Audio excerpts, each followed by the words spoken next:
Sir, మహిళా సాధికారత అంటే ఏమిటి? దాని దృష్టిలో వివరణ ఇవ్వండి. మహిళా సాధికారత అంటే ఏమీ లేదు.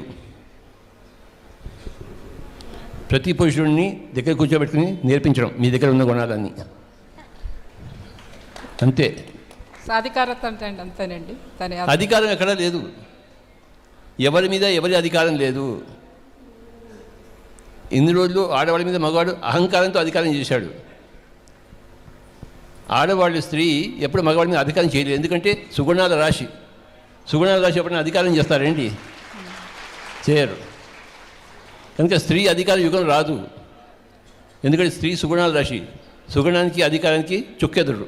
పురుష అధిక యుగం పోతుంది, స్త్రీ అధిక యుగం రాదు. స్త్రీ అందరికి నేర్పించే యుగం వస్తుంది, అధిక యుగం రాదు. స్త్రీ ప్రతి పురుషుడికి నేర్పించే యుగం వస్తుంది, అధిక యుగం రాదు. మీరేదో అధికంగా ఉండాలని కోరుకుంటున్నారేమో, అందుకే అడుగుతున్నాను. సాధికారత అంటే ఏమిటి అన్నది అర్థం. ఆ పదం ఉంది అంతే, ఆ పదానికి అర్థం లేదు సరిగా. ఓకే. స్త్రీ ఎప్పుడూ అధికారం కోరుకోదు. ఈ పురుషుడే, ఇక్కడున్న పురుషుడే అంత అధికారం కోరుకునేది. అందుకే పురుషుడిని పురుగులు అన్నారు.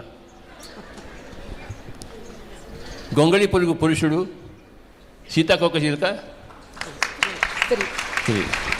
సీతాకోక చిలుక ఏవి అధికారం కోరుకోదు, ఎగురుతూ ఉంటుందంతే. అధికారం కోరుకునేది ఒక పురుషుడే. పురుషుడు ధ్యానం చేస్తే అధికారం పోతుంది, వాళ్ళకి అధికార దాహం పోతుంది.